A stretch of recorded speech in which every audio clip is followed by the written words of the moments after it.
नमस्कार दोस्तों, आपके अपने YouTube channel learning with Rajesh में आपका बहुत बहुत स्वागत है। आज हम जीके में इतिहास का सबसे इम्पोर्टेंट टॉपिक मौर्य साम्राज्य के बारे में पढ़ने जा रहे हैं। आशा है कि आपको वीडियो बहुत अच्छी लगेगी, सारा कंटेंट आपको समझ आएगा।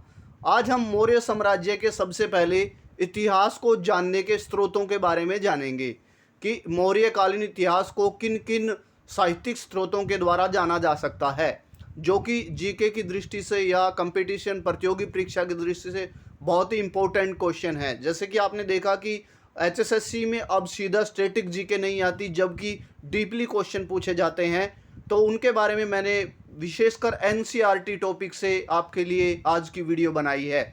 तो आज का हमारा पहला पॉइंट है कि मौर्यकालीन इतिहास को जानने के लिए मेगास्थनीज की इंडिका जो बुक है वो इम्पोर्टेंट स्रोत है। अब सीधा क्वेश्चन आता है कि इंडिका किसने लिखा है, इंडिका बुक के लेखक कौन है? मेगास्थनीज।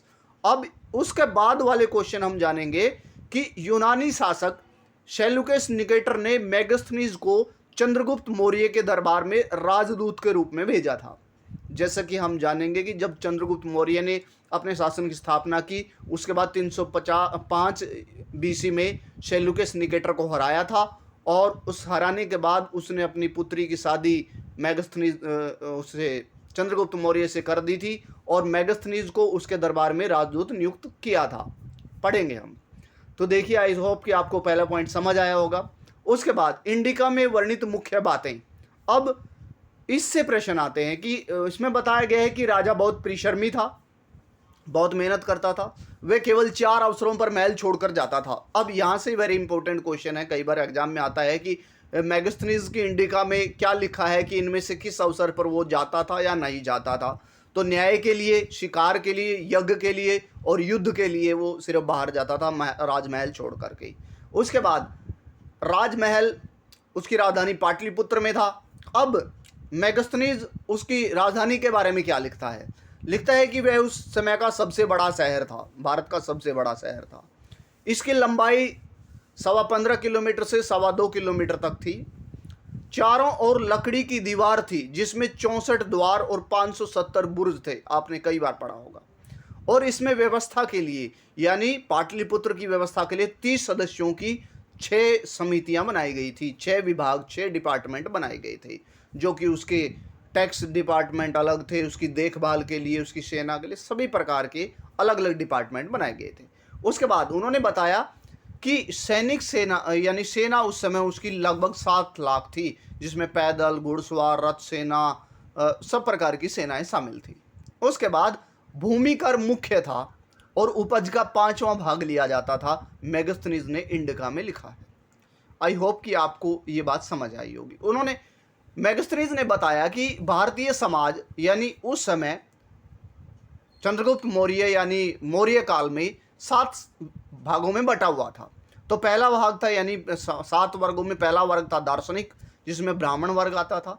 कृषक दूसरा वर्ग था। वेरी इंपॉर्टेंट क्वेश्चन कल पूछा जा सकता है कि किसानों को या कृषक को चंद्रगुप्त मौर्य के काल में यानी मेगास्थनीज ने किस वर्ग में रखा है? तो आप बताएंगे कि कृषक को दूसरे वर्ग में रखा है। फिर कर्मचारी, शिकारी, शिल्पकार, साधारण कर्मचारी, और उसके बाद 7वें वर्ग में आते थे उच्च कर्मचारी।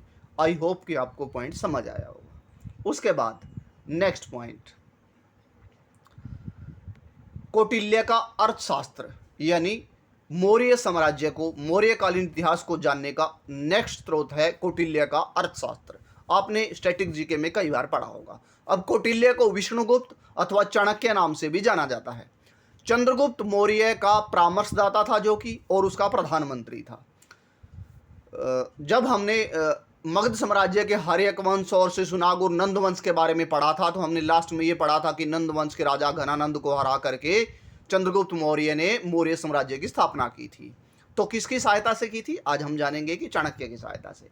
अर्थशास्त्र का संबंध राजनीति से। कल वेरी वेरी इंपॉर्टेंट क्वेश्चन कल पेपर में पूछा जा सकता है कि जो अर्थशास्त्र है जो कौटिल्य का, उसका विषय क्या है? तो क्या पता आप सोचे कि इकोनॉमिक्स ही होगा, तो आपको पता है कि राजनीति से है। उसके बाद यह पुस्तक 15 भागों में विभाजित है। तो कल टिपिकल क्वेश्चन बनाने के लिए आपसे पूछा जा सकता है कि अर्थशास्त्र के संबंध में इनमें से कौन सा कथन सत्य है या सत्य नहीं है। कि अर्थशास्त्र के लेखक कौटिल्य हैं, कि अर्थशास्त्र के का संबंध राजनीति से है। इसके यह 15 विभागों में वर्णित है और ये इनमें से कोई नहीं या यह सभी। तो आप बताएंगे कि आपने पढ़ा है। उसके बाद मुख्य बातें, यानी कौटिल्य ने अर्थशास्त्र में मौर्य साम्राज्य के बारे में क्या लिखा है। राजा के बारे में लिखा है कि राजा योद्धा होना चाहिए, कुशल योद्धा होना चाहिए। उसके बाद राजा का आदर्श वाक्य यानी आदर्श मोटो क्या होना चाहिए, कल्याण होना चाहिए, जन कल्याण। उच्च चरित्र वाले मंत्री नियुक्त करने चाहिए उसको, उच्च चरित्र, अच्छा करेक्टर होना चाहिए। उसके बाद गुप्तचर उच्च घराने से होने चाहिए, जो गुप्तचर रखे जाने चाहिए, जो सूचनाएं दे गुप्त, वो उच्च घराने से होने चाहिए, अच्छे व्यक्तित्व वाले होने चाहिए। उसके बाद युद्ध करने से पहले लाभ हानि का पता लगा लेना चाहिए, अनुमान लगा लेना चाहिए कि कितना लाभ होना है, कितना हानि होनी है। उसके बाद शत्रु सेना पर एकदम हमला कर देना चाहिए। ये कौटिल्य ने कहा है कि एकदम जब वो असावधान अवस्था में हो उसी समय हमला कर दो। और यहाँ तक उन्होंने ये भी लिखा है कि जब उनको हरा दिया जाए उसकी सेना को ही समाप्त कर दो ताकि वो फन उठाए ही ना। उसके बाद तीसरा महत्वपूर्ण स्रोत है विशाखादत्त का मुद्रा राक्षस। यानी कल स्टैटिक जीके में सीधा क्वेश्चन आ सकता है कि मुद्रा राक्षस के लेखक कौन हैं। उसके बाद हम जानेंगे, इसमें यह भी पूछा जा सकता है कि विशाखादत्त के मुद्रा राक्षस का विषय क्या है या इसमें किसके बारे में जानकारी मिलती है। तो आज आपको पता है कि मौर्य साम्राज्य के बारे में जानकारी मिलती है। इसमें नंद वंश के पतन तथा मौर्य साम्राज्य के उदय का वर्णन किया गया है। और नेक्स्ट इंपोर्टेंट पॉइंट इसमें बताया गया है कि इसमें चंद्रगुप्त मौर्य को वृषल अर्थात निम्न कुल में जन्मा बताया गया है। उसके बाद जैन और बौद्ध ग्रंथों में, जैन ग्रंथों में चंद्रगुप्त मौर्य का वर्णन मिलता है, जैसे कि उन्होंने जैन धर्म अपना लिया था और जैन धर्म में उन्होंने अंत में श्रवण बेलगोला में जाकर के संलेखना द्वारा यानी उपवास द्वारा शरीर त्याग कर लिया था। आई होप कि आपको पहले भी पता होगा। उसके बाद बौद्ध ग्रंथ, दो तीन बौद्ध ग्रंथ हैं जिसमें मौर्य साम्राज्य का वर्णन मिलता है। दीप वंश और महावंश जिसमें अशोक के धर्म प्रचार का वर्णन मिलता है। और हमने ये भी पढ़ा था कि इनकी रचना श्रीलंका में हुई है, पहले ही हम जान चुके हैं। उसके बाद दिव्यावदान भी एक बौद्ध ग्रंथ है जिसमें बिंदुसार व अशोक के शासन का वर्णन मिलता है। तो आपसे सीधा ये भी पूछा जा सकता है कि इनमें से कौन सा बौद्ध ग्रंथ है या नहीं है जिसमें मौर्य साम्राज्य का वर्णन मिलता है। उसके बाद पुराणों में नंद वंश के राजा शूद्र जाति के तथा कौटिल्य यानी शूद्र जाति के बताया गया है तथा कौटिल्य ने चंद्रगुप्त की सहायता करके चंद्रगुप्त मौर्य का शासन दिला दिया था। उनको मौर्य साम्राज्य की स्थापना में हेल्प की थी कौटिल्य ने। आई होप कि आपको ये पॉइंट भी क्लियर हो गए होंगे। उसके बाद शिलालेख स्तंभ लेखों के बारे में आपने पहले भी जीके में जाना है। बाकी स्तंभ लेखों के बारे में हम जब अशोक के बारे में जानेंगे उस समय जानेंगे कि जैसे दिल्ली टोपरा अभिलेख जो है, दिल्ली स्तंभ लेख है, मेरठ स्तंभ लेख है, उसके बारे में जानेंगे। उससे पहले हम जानेंगे कि शिलालेख भी जो है वो मौर्य साम्राज्य को जानने के महत्वपूर्ण स्रोत हैं। तो देखिए, बृहद शिलालेख यानी बड़े, सबसे बड़े वाले शिलालेख 8 अलग अलग स्थानों से प्राप्त हुए हैं। तो इनमें आपसे पूछा जा सकता है एग्जाम में कि इनमें से कौन से शिलालेख हैं जो कि खरोष्ठी में लिखे गए हैं या ब्राह्मी में लिखे गए हैं, या पूछा जा सकता है कि शाहबाजगढ़ी व मानसेहरा जो हैं, जो कि पाकिस्तान से मौर्य कालीन स्रोत मिले हैं, शिलालेख मिले हैं, वो किस लिपि में लिखे गए हैं। आई होप कि आपको समझ आ गया होगा कि कैसे प्रश्न पूछे जाएंगे। तो शाहबाजगढ़ी और मानसेहरा, आई होप कि आपने ये प्रश्न पहले नहीं पढ़े होंगे जीके के लिए, जो कि डीपली मैंने आपके लिए बनाए हैं। फिर गिरनार, बाकी वाले अभिलेख जो हैं, जो शिलालेख हैं, वो भारत से प्राप्त हुए हैं। और आपको एक बात ध्यान रखनी है, जो भारत से स्तंभ लेख हैं या शिलालेख हैं उनमें ब्राह्मी लिपि है, ब्राह्मी। तो गिरनार कहाँ पर है? जूनागढ़। आपके लिए ये भी पूछा जा सकता है कि गिरनार किस स्थान पर है जहां से शिलालेख प्राप्त हुए हैं। जूनागढ़ गुजरात में, धौली पुरी उड़ीसा के पास है।